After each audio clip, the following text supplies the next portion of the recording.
In the whispering woods of Colonial, Pennsylvania, a family forged holiness from horror. What if the saints in your church's relics weren't martyrs, but murders?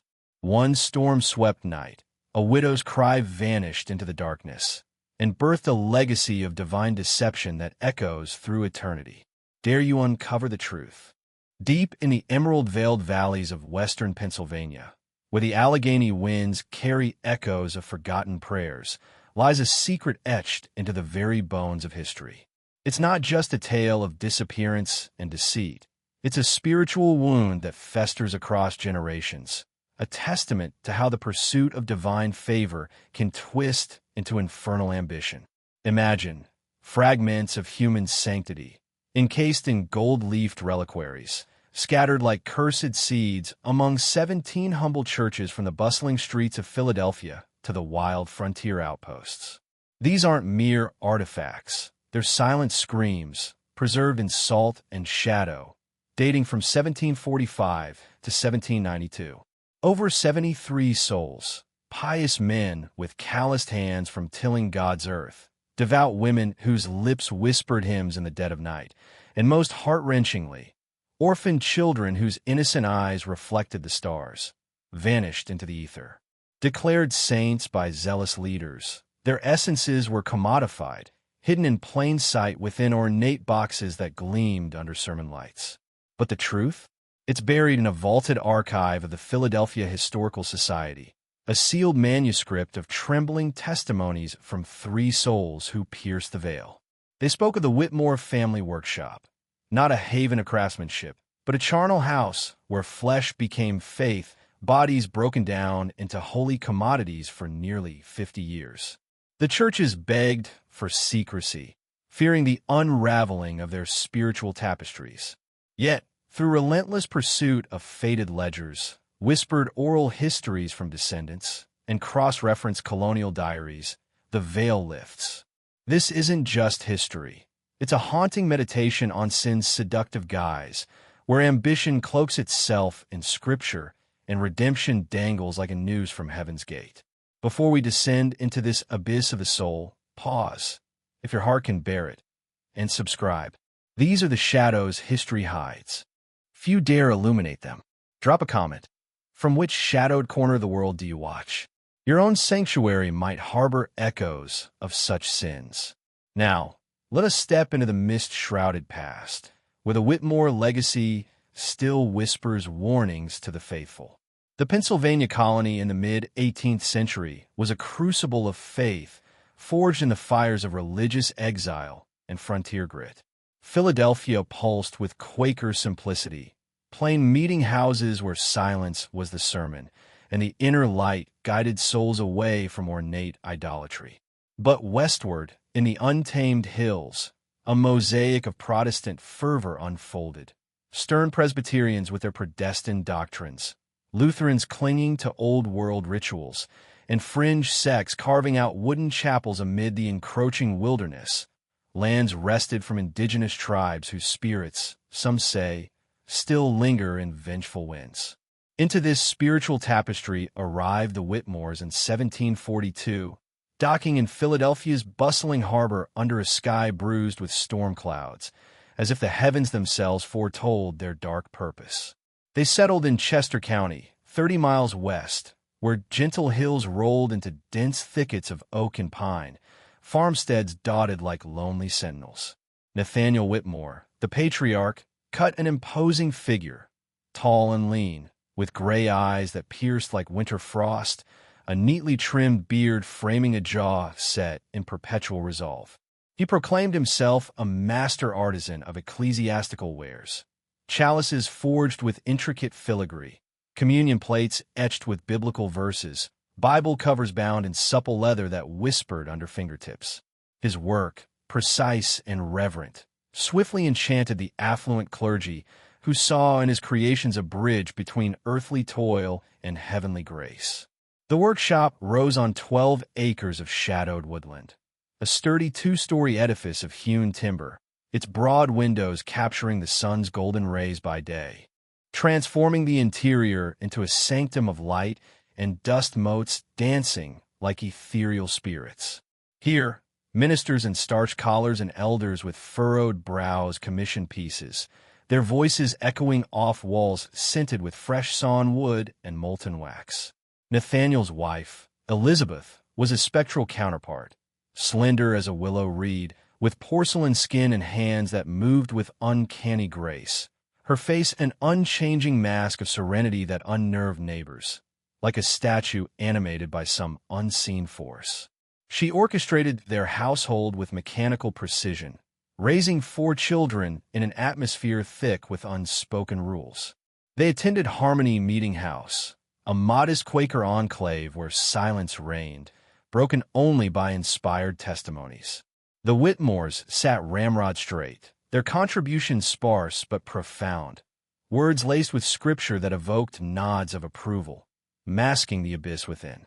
Eldest son Thomas, broad-shouldered and dutiful, apprenticed at his father's side, his hammer strikes rhythmic as a heartbeat. Daughters Mary and Sarah, with their mother's ethereal poise, tended hearth and garden, their laughter rare but melodic like distant bells tolling fate. Youngest William, frail and pallid, possessed an intensity that chilled the air, his wide eyes, dark as abyssal pools, fixated on the macabre. He wandered the woods alone, returning with wilted herbs, insect husks, and small creatures preserved in jars of murky fluid, pursuits his parents lauded as divine curiosity, nurturing a seed that would bloom into horror.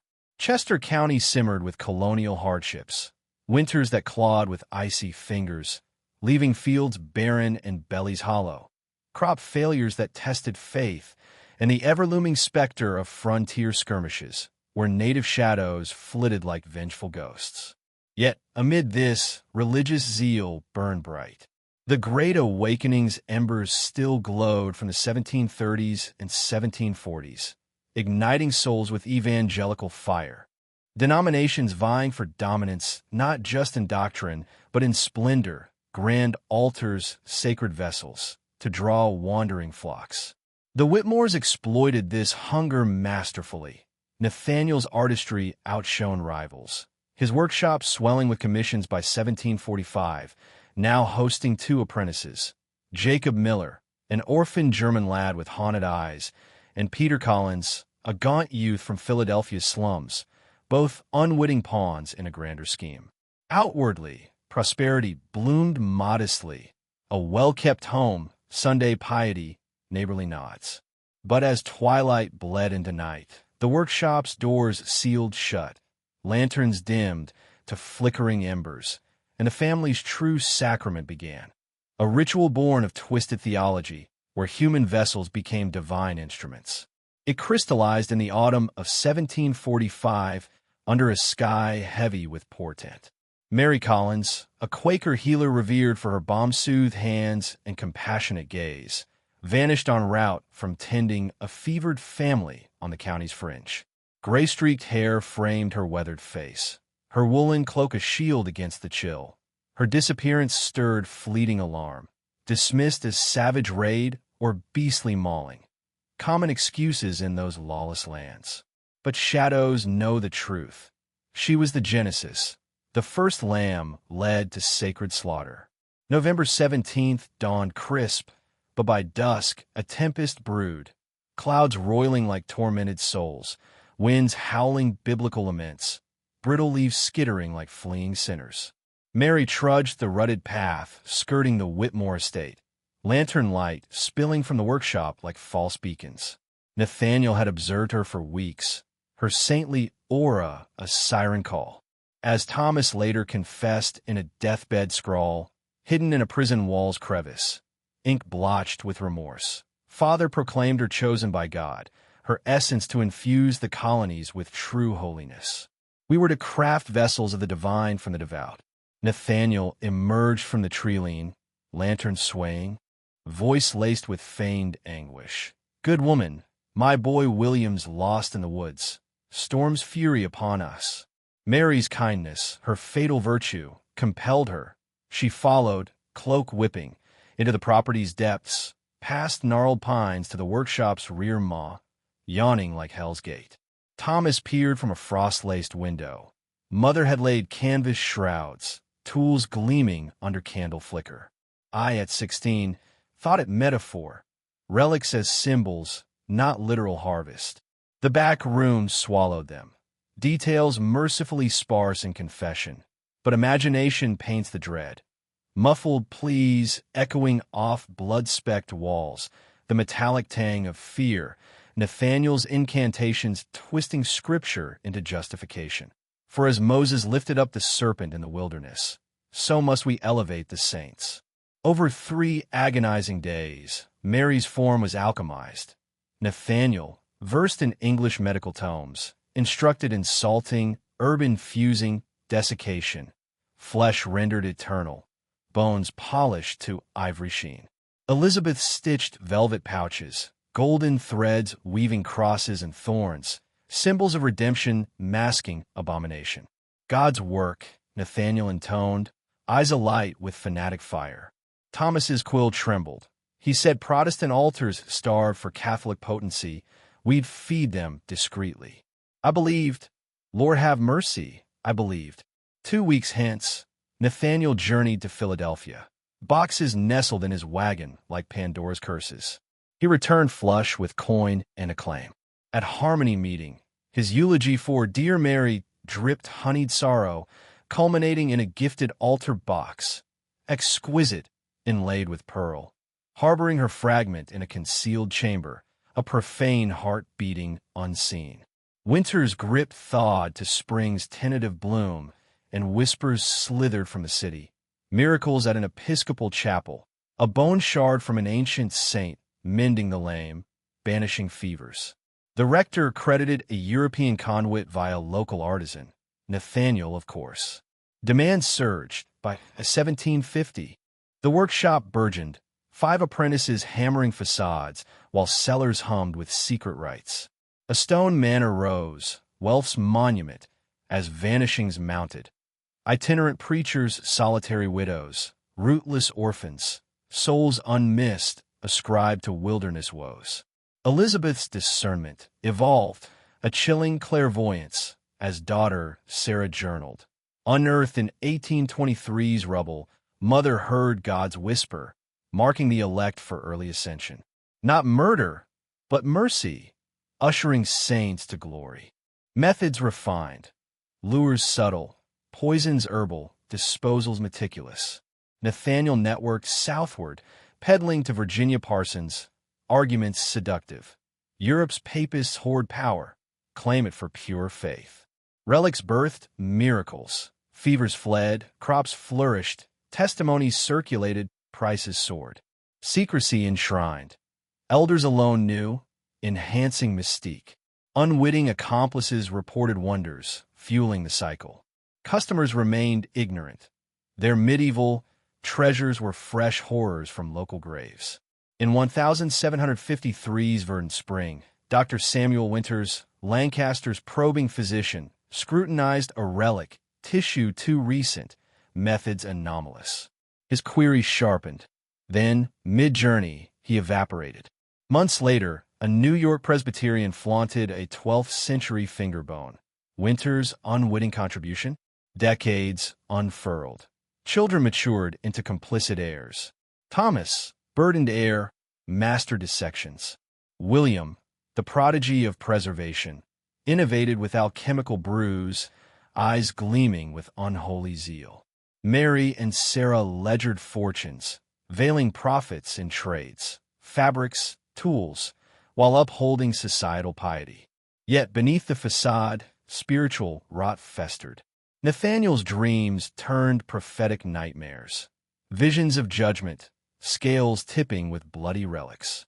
Elizabeth's serenity cracked in private prayers, whispers of forgiveness for the greater good.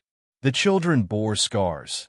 Thomas's confessions hint at sleepless vigils. Sarah's journal laments the weight of borrowed sainthood. This enterprise wasn't mere greed. It was a perversion of providence, where man played God, harvesting souls for earthly glory.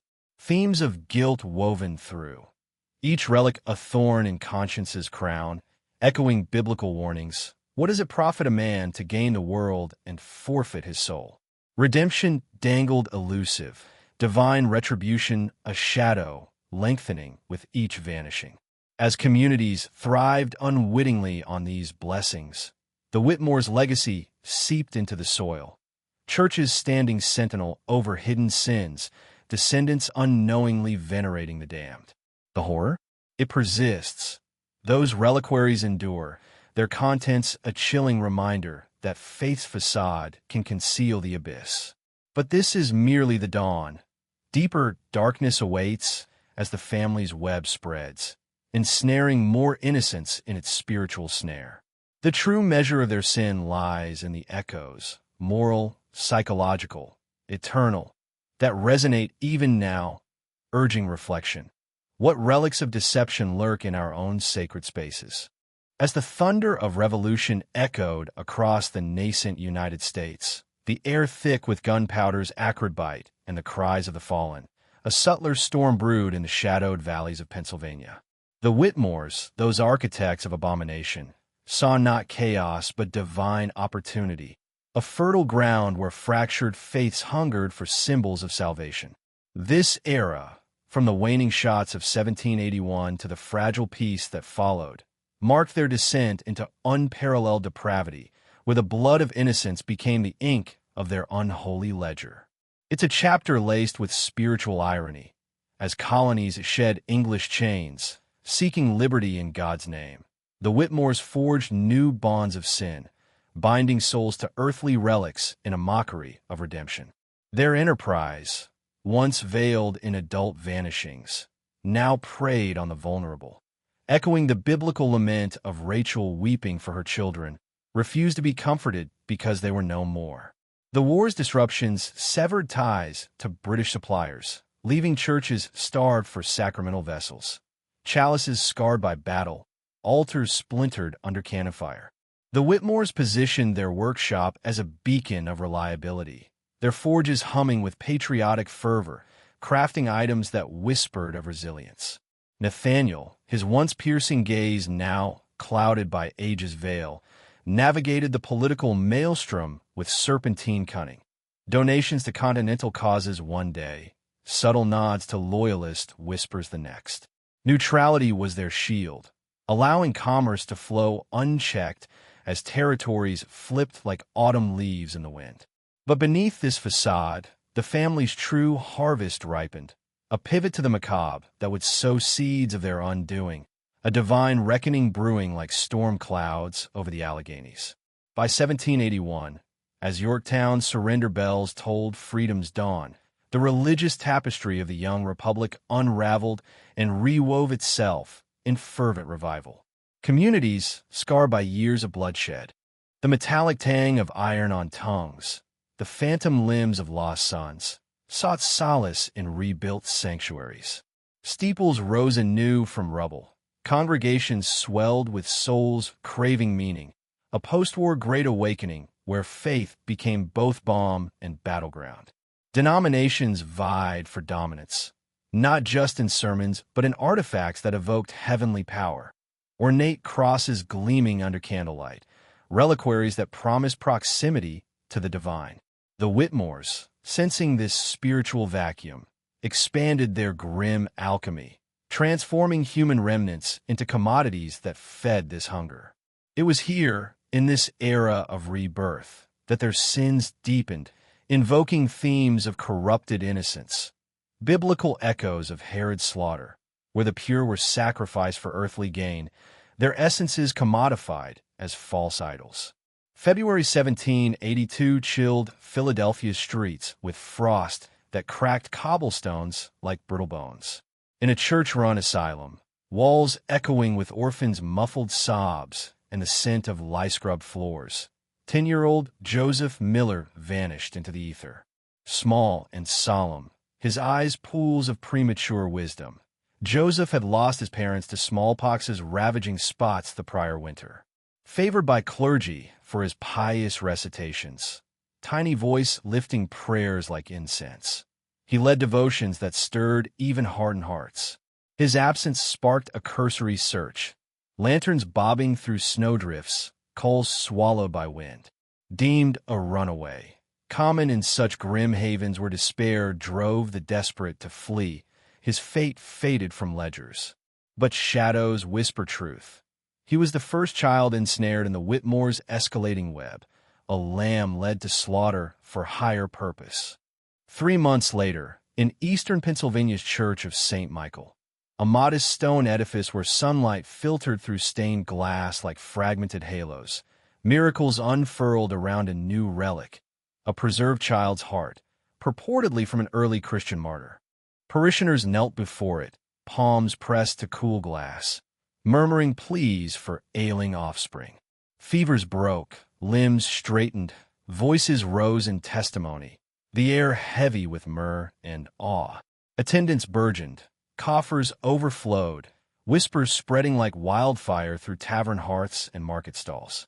Demand surged for these potent child saint artifacts, churches clamoring for pieces that promised divine favor, unwitting participants in a cycle of desecration. Sarah Whitmore's journal, unearthed decades later amid decayed timbers, reveals the fracture. William proposed the young ones, their untainted spirits vessels of unmatched power.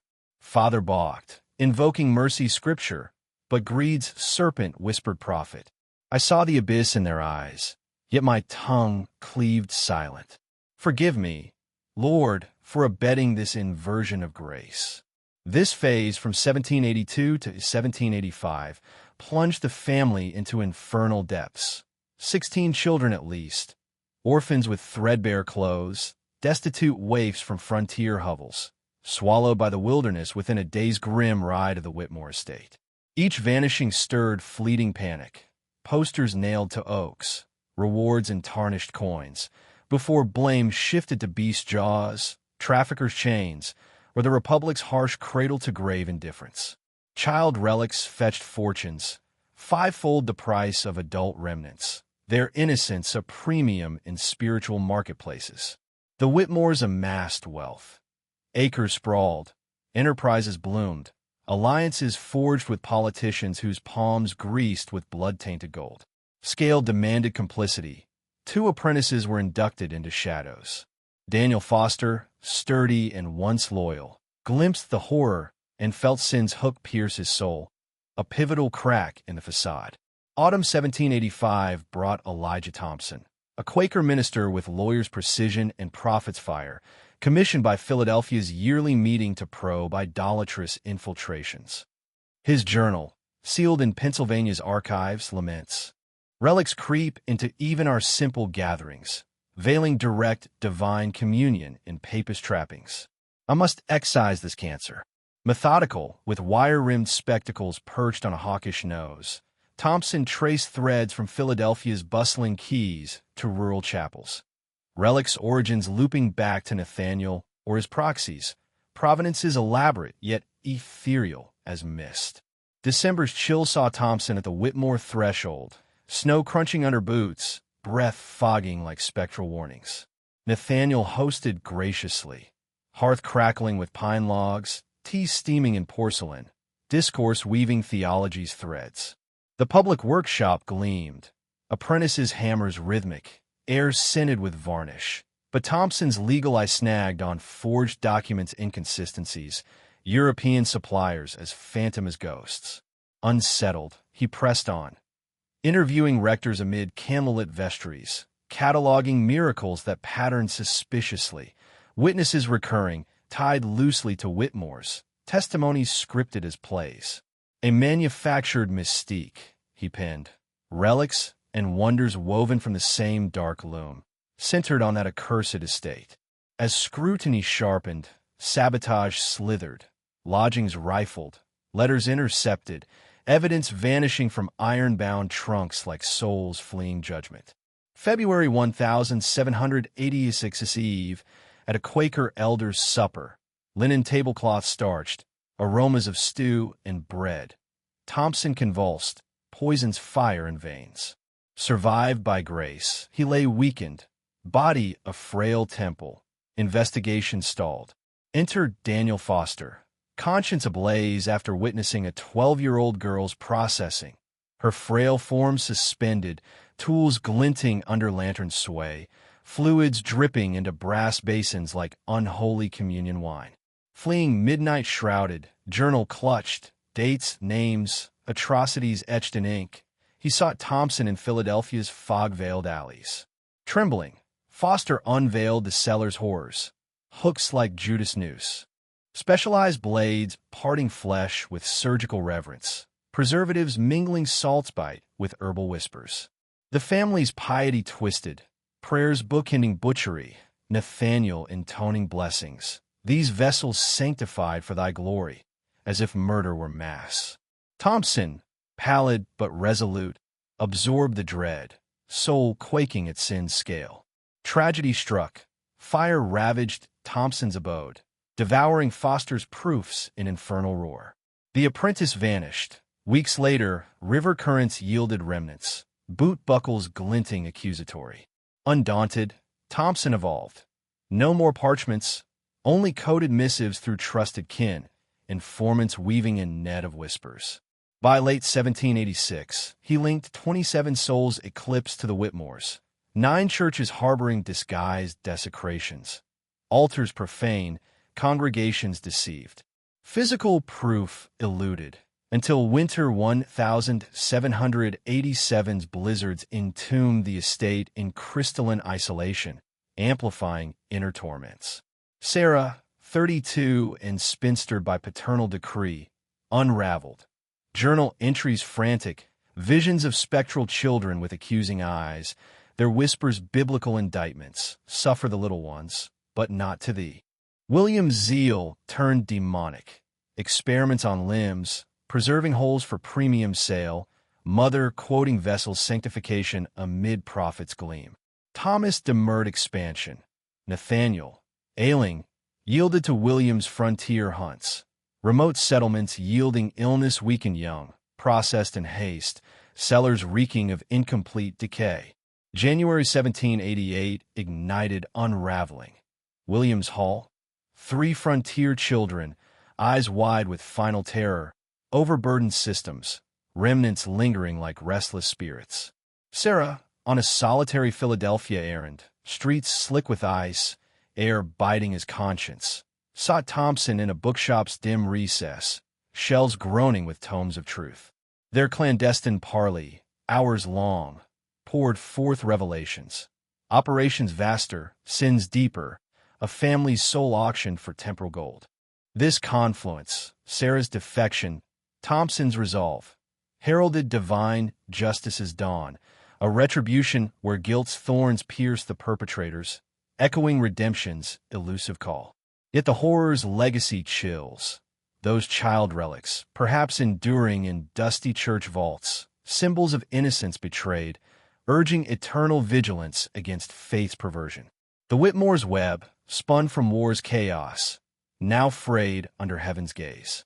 As America forged its identity, this family's fall exposed the abyss where ambition devours the sacred, leaving psychological scars, guilt's eternal echo, sin's unquenchable fire. Reflect. In our modern sanctuaries, what hidden relics whisper of past atrocities, demanding atonement? In the shadowed annals of early American history, where the birth pangs of a nation mingled with the quiet desperation of frontier faith, the Whitmore saga reaches its zenith of horror, a crescendo of sin that challenges the very pillars of divine justice.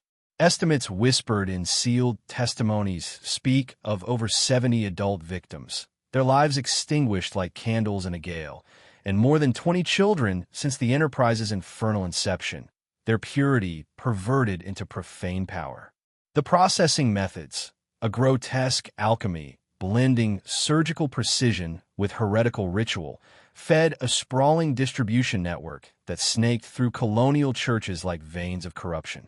Names of complicit clergy, encoded in lists that burned consciences like brimstone, reveal a web of unwitting or willful participants, their ambitions entangled in this mockery of sanctity.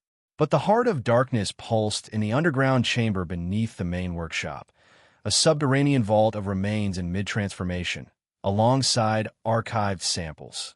Tiny, preserved tokens labeled with names and dates, grim mementos serving as quality control for their unholy craft. This wasn't mere murder. It was a spiritual desecration, echoing the biblical warnings of false prophets who devour widows' houses and, for pretense, make long prayers. Yet here, the prey were the devout and the defenseless, their essences commodified in a bid to rival heaven's grace. Sarah Whitmore, her soul fracturing under the weight of accumulated guilt, became the unlikely vessel of potential redemption. She furnished Elijah Thompson with a hand-drawn map, its lines trembling as if etched by a hand haunted by phantoms. The workshop's facade, the concealed trapdoor, the labyrinthine passages leading to the processing dens. She unveiled the ledger, Elizabeth's meticulous chronicle, a tome bound in leather that might as well have been human hide, cataloging every acquisition from 1745 onward. Victims' profiles, dissection details, relic distributions, and the fabricated hagiographies sold to eager parsons. "I damn myself eternally," Sarah confessed to Thompson, her voice a whisper frayed by tears, eyes hollow, as if already gazing into judgment's abyss. No mercy awaits in realms above or below, but the children's spectral visages rob me of rest. Their innocence fueling our family's abomination must cease, even if it costs my soul's forfeiture. This act, born of psychological torment and moral awakening, mirrored biblical betrayals like Judas' kiss, yet inverted, not for silver, but for salvation's slim hope. Thompson, discerning the peril in her revelations, spirited Sarah to safe haven among Quaker allies, simple homes where silence fostered reflection, far from the Whitmore estate's looming pines. This mercy, though pure-intentioned, ignited the powder keg of confrontation, accelerating the family's unraveling like a divine timer ticking toward reckoning. Sarah's absence triggered alarm. William, the family's dark prodigy, sensed treason's scent immediately. In Thomas's posthumous confession, the scene unfolds vividly. A tense council in the estate's study, firelight dancing on walls adorned with crucifixes that mock their piety. William paced like a caged predator, his features twisted in cold fury, proposing retributions that escalated from surveillance to savage ends, knives glinting in his mind's eye.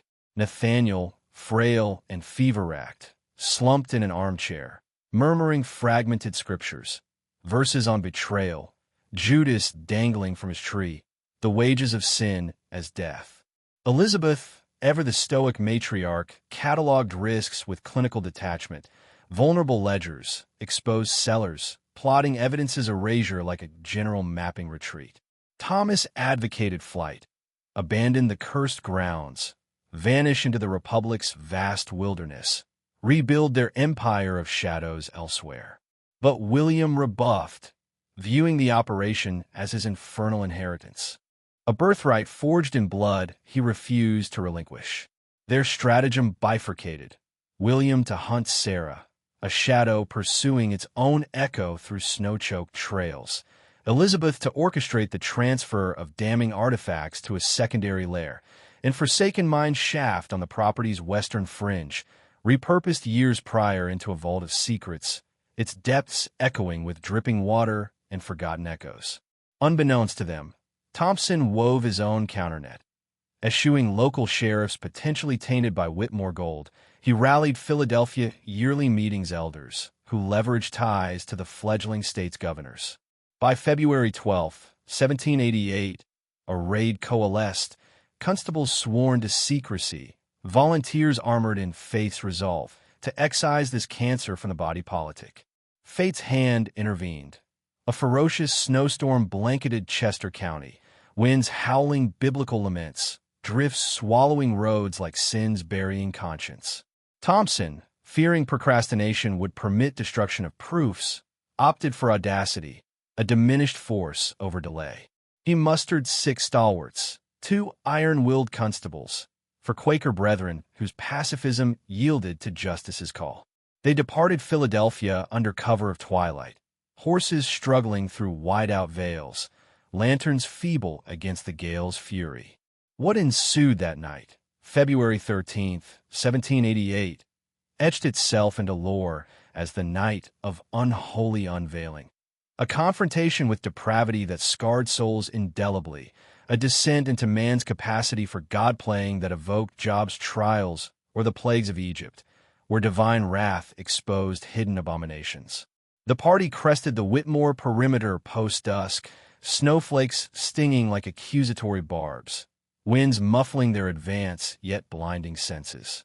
James Pearson, a Quaker volunteer, chronicled, "We glided spectral through the tempest, lanterns guttering like faith in trial. The workshop loomed, windows aglow with unnatural vigilance, a beacon of foreboding amid the storms. Chaos. They encircled the structure, Thompson and constables at the fore, others guarding flanks against flight. Intent. Subdue inhabitants. Unearth the subterranean horrors per Sarah's cartography." Thompson's knuckles rapped the door, voice booming authority. Official inquiry, in justice's name. Silence stretched.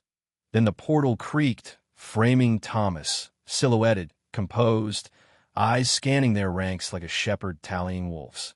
Pearson noted, no shock marred his features. Invitation issued with eerie poise, as if ushering guests to damnation's feast. Dread coiled in my gut. This was no surprise, but a stage set for revelation. The main floor deceived, tools arrayed meticulously, half-wrought chalices catching light, air redolent of pine resin and polish, a craftsman's sanctum. Thomas parried queries tersely, gaze flicking to a far cabinet like a telltale heartbeat. Constable William Bradford, intuition pricked, approached. Hinges yielded unlocked, revealing a velvet pouch cradling a preserved digit. Human, unmistakable, waxy under lantern glow. Thomas crumpled then, knees buckling to floorboards, lips spilling fragmented confessions amid prayers. Interrogated on kin, Nathaniel Betterton in the manor. Elizabeth and William fled westward hours prior, trunks laden with secrets. Thompson dispatched 2 scouts to pursue, then coerced Thomas to unveil the trapdoor. Beneath a workbench, concealed like sin's underbelly. The ascent of Fader assaulted, chemical bite fused with rot's sickly sweet, a miasma that clawed throats, evoking hell's brimstone. Thomas descended first, lantern swaying, stairs groaning underfoot into earthen gloom. Pearson's quill trembled later. Words falter before such abomination, yet truth demands utterance, lest souls perish in ignorance. The labyrinth sprawled. Initial chamber a surgical theater, benches laden with blades honed for flesh, not wood, vials of murky elixirs bubbling faintly, central drain channeling away life's essence into shadowed conduits. Notebooks sprawled open, anatomical sketches annotated with preservation rights, herbs and salts to defy decay, a perversion of resurrection's promise. Adjoining space unveiled nightmare's core. 3 forms suspended from hooks like crucified thieves.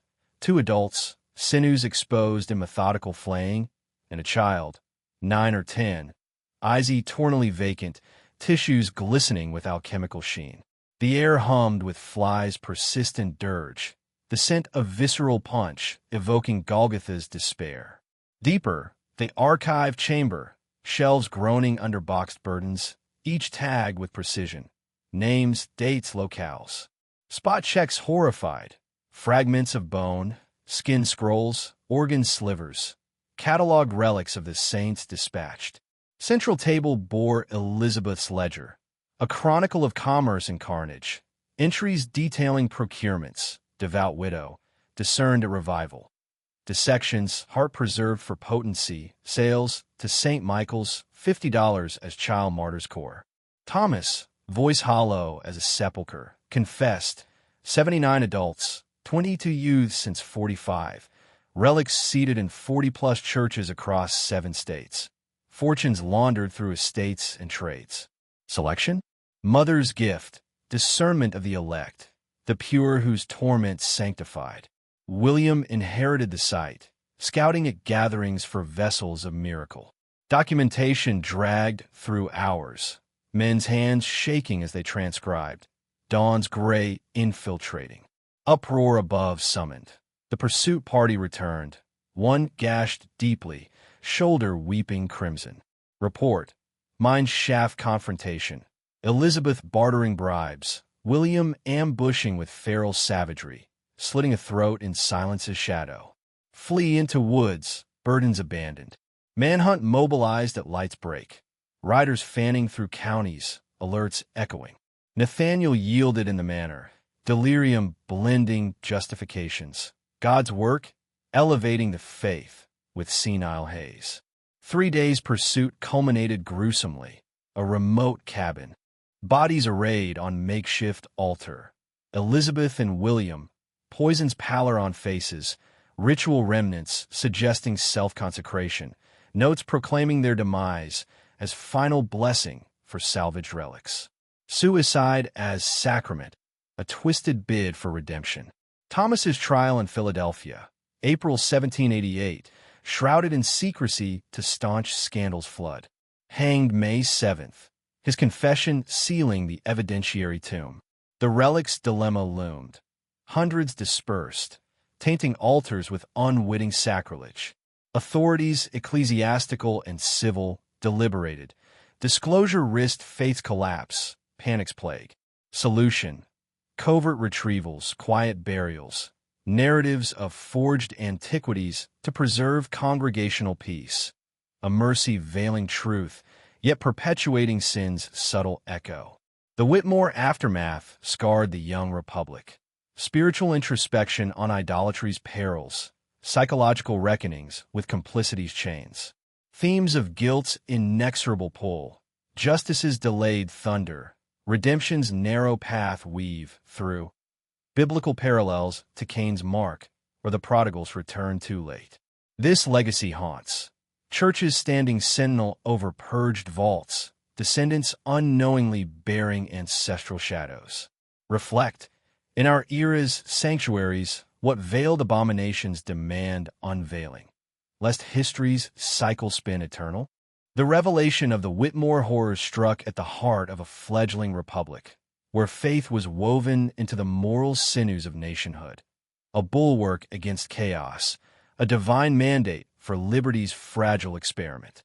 Yet this truth threatened cataclysm, to unveil that sacred reliquaries harbored not heavenly martyrs, but earthly victims, harvested in shadows, could shatter congregational trust, unravel denominational authority, and erode the spiritual foundation upon which America staked its destiny. In hushed chambers, ecclesiastical and civil leaders convened, their faces etched with dread under lantern glow, deliberating not justice's full light, but survival's dim veil. Judge William Bradford's sealed memorandum to Pennsylvania's governor captured the epic's terror. We deem it prudent to shield the faithful from revelations that might ravage their spiritual anchors. These institutions, unwitting vessels in abomination, must not endure public ignominy or forfeit their flock's devotion. Thus, all investigative chronicles shall remain entombed no less than a century, bound by solemn oaths of silence. Churches implicated via Elizabeth's ledger, 43 in tally, received clandestine missives unveiling their relics' profane origins. Options tendered: discreet governmental retrieval for anonymous Christian interment in forgotten soil, or internal disposition with unwavering secrecy.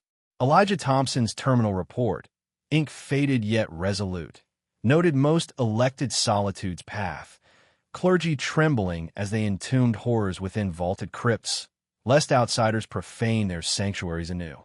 But unforeseen shadows lurked in human frailty. At least 17 congregations, per fragmented historical whispers, elected retention, preserving the remains as authentic talismans, veiling knowledge in layers of denial. Their rationales chilled the soul's marrow, pragmatic invocations that miracles persisted irrespective of provenance. Perhaps God, in mysterious mercy, transmuted unwilling sacrifice into sanctified grace, echoing distorted theologies where ends sanctified means. Others confessed baser truths, swollen tithes, burgeoning pews, elevated prestige. Surrendering these would wound communities deeper than perpetuating illusion. Thompson, that unyielding Quaker sentinel of principle, decried this as abomination's apex. Such casuistry profanes the divine, bartering truth for temporal gain, inverting redemption into ongoing sacrilege. His waning vigor channeled into a clandestine registry. Victims discerned identities, relic locales, entrusted to sealed archives, a beacon for future memorial when society's conscience matured. The Whitmore estate met Pyrrhic purgation, flames devouring timbers in accidental blaze, though veiled accounts whispered deliberate torch by authorities, erasing lingering stains of blood and bomb. Soil reclaimed by state, parceled to unwitting settlers, fields plowed over cellars where echoes lingered, crops inexplicably withering as if cursed by unrest dead. Sarah Whitmore, conscience's fractured redeemer, vanished into reinvention. Relocated to Boston under Quaker aegis, a new name cloaking her past. Until 1823's quiet passing, her journal chronicled torments tied, nights haunted by spectral innocence, days devoted to orphans' solace, alms and education as feudal scales against familial damnation. Her final scrawl, quill trembling, irreparable the wrought darkness. Yet each rescued child counters our void. 40 years tilting unbalanced justice. I approach judgment bereft of mercy's plea, praying only the despoiled find stolen peace. Physical vestiges, surgical blades, alchemical formulae, workshops' grim apparatus, vanished into destruction's maw-post trial. Yet persistent murmurs through decades. Select artifacts spirited to medical academies or clandestine collectors, enthralled by preservation's macabre mastery. Williams' innovations, tissue retaining lifelike suppleness, defying decay's grasp, echoed obliquely in 19th-century treatises, unattributed shadows advancing forensic arts upon horror's foundation. Entombment might have endured eternally, save at 1879 Philadelphia courthouse inferno, flames licking archives, waterlogged packets mingling with mundane records. A clerk unearthed Thomas's confession fragments, alerting hierarchies who swiftly resealed. Rumors slithered through corridors, reaching a Philadelphia Inquirer scribe. His November 17th exposé, precisely 134 years post-Mary Collins's vanishing, ignited fleeting furor, laced with inaccuracies yet outlining the atrocity skeleton. Denounced as blasphemous fabrication by ecclesiastical thunder, retracted under pressure sand-sealed proofs, the tale reseeded, relics lingering in vaults, origins fading with aging guardians. 1923 renovations at Pennsylvania Historical Society unearthed Thompson's safeguard, concealed compartment yielding pristine records, his insurance against oblivion. Director preserved confidentiality, cataloging cryptically for elite scholars, gradually illuminating the operation's vastness, its tendrils scarring American piety. Most haunting, confirmations that Whitmore processed remains persisted into modernity. Discreet 1967 inquiries pinpointing 11 Eastern churches clutching ledger-matched artifacts. Leaders, largely ignorant, responded variably. Horror yielding cooperation, denial barricading truth. Harmony Meeting House, Whitmore's pious mask, endures weathered. Congregation dissolved early 1800s, repurposed as hall, school, abandoned 1930s. Locals shun nocturnal proximity, unease's shroud palpable, suggestion's power or spectral residue. The profoundest scar transcends flesh, psychological chasm from venerating murder's fruits as divine conduits. Cognitive fracture questioning faith's essence, belief's potency, self-deception's allure for comfort. Reported miracles, healings, visions by unconnected witnesses. Placebo's grace, coincidence's weave, or faith forging reality from falsehood. Implications cascade, sincerity transcending substance, echoing philosophical abysses where perception births truth. 1992 ground-penetrating radar probed former estate. Anomalies aligning chambers, infilled shaft, limited digs verifying records, yet proprietors, unsettled, halted deeper probes. Site marked historic, sealed from intrusion. Last authenticated relic surfaced 2005. Lutheran chapel renovation unveiling altar compartment. Velvet pouch, 1788 missive. Pastoral DNA scrutiny confirmed human tissue. Interred cemetery as unknown child of God. Finally at rest. Simple stone amid verdant repose. Estate grounds shifted hands post-confiscation. Workshop track barren. Crops failing, livestock shunning as if soil recoiled. Legends persist. Autumnal November, 17 THS yielding faint workshop silhouette aglow. Spectral forge defying centuries' erasure. This saga's endurance probes historical curation. Deliberate suppression by power's guardians. Erasing discomfort to safeguard institutions, beliefs. Reminder, history, oft curated survival, not unvarnished past. For victims, devout, desecrated, children, innocence plundered, dual death, physical, then narrative obliteration, shielding reputations. Remains fragmented, unmarked graves clutching portions, reliquaries others.